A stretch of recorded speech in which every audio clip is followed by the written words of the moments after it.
Hello, everybody. My name is Tracy Barrett, and I'm with the Century 21 Redwood Fairfax Focus on Nova Real Estate team. And today I am joined by my teammate, Sharon Ayers, and Day One Mortgage lender, Steve Salvatore. Sharon, why don't you tell us about our newest property coming on the market?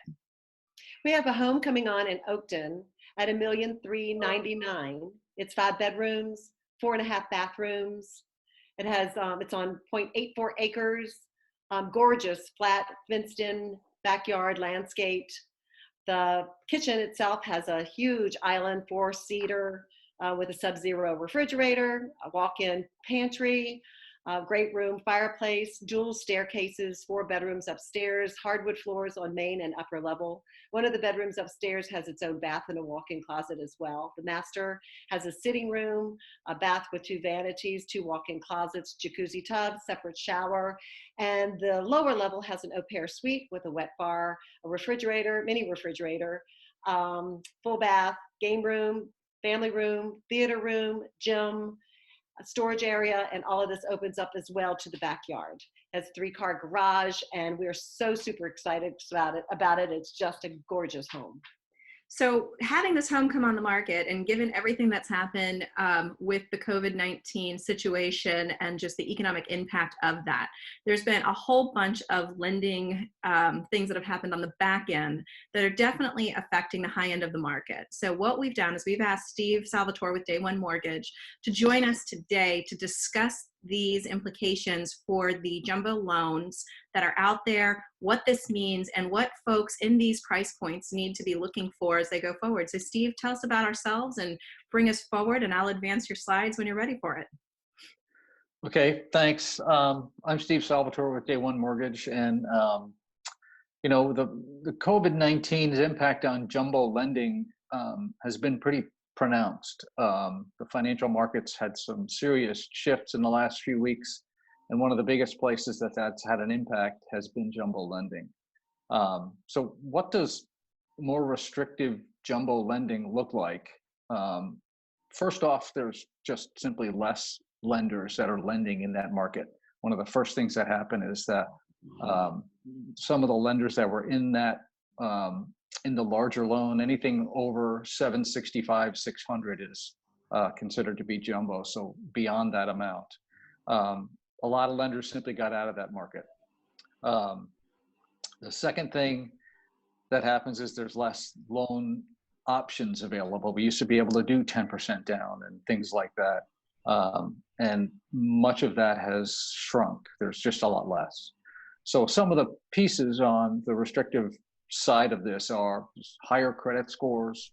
The purchaser needs to bring a larger down payment. More assets and reserves are required. The lender wants to make sure that it's a viable loan for them. They're also shrinking the debt to income ratios in some cases. They will allow potentially different credit scores, but they're also going to have different debt to income ratios tied to those. The other piece that's happened is because everyone is working remotely, some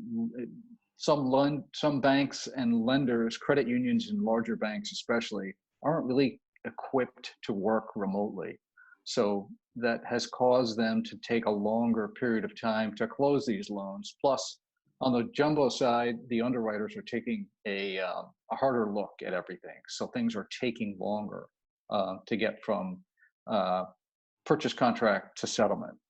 So the other thing that I have in here is 3 things if you're in the market for a jumbo loan, what you should be doing. First and foremost, in my view, is to have an early and complete loan application to address any potential employment, credit, income, asset issues, all of this prior to writing a sales contract. That way, in a sense, you know what you're up against. And you also know with that particular lender what they're looking for. The other thing you want to do is confirm the exact terms and conditions of the jumbo loan. You want to know the specifics. What's the interest rate? How long can you lock? Am I still here? Okay. You're still here. Sorry, I got a call in the middle of it. So if possible, one of the things that is really ideal in this situation for someone looking to purchase in the jumbo marketplace is to early on have them do what we call in the business a to be determined address. Basically, they run you through the underwriting and take a look at everything that you've got and what you're planning to buy. You don't know it yet, but you're planning. But you'll be underwritten. And that way you can actually go into the sales contract with an approval, and all you really need is title and appraisal unless something changes in the background. But that's, I think, probably the biggest piece for me as a recommendation for someone looking in the jumbo marketplace is to be completely approved from that standpoint. So you know what the underwriter has looked at all of your income, assets, and employment, because they are looking at employment under the COVID-19. They are trying to make sure if you're self-employed that people still have a viable business and that it's actually producing income. And then the last one is to confirm the lender's closing timeframe so that they match up with your contract. If you're trying to write a contract and it's still a very competitive marketplace for a 30-day close, but the bank or the lender says that it's going to take 45, that may not match up. Right. Are you seeing a difference between the type of loan, whether it's conventional or VA, as far as your timeframes at this point and availability of money for that matter? Yeah, I mean, that's the real issue with the jumbo side of it is the availability of the money because the loans are typically so large. But from the conventional, anything all the way up to 765, 600, that's been pretty good. Okay. Fannie, Freddie, and even on the government loans, VA and FHA, they've done some work in the background to try to make sure liquidity is not as bad as it started out to be when this first kind of hit the financial markets. So they've done some work to try to improve that. So that money is good.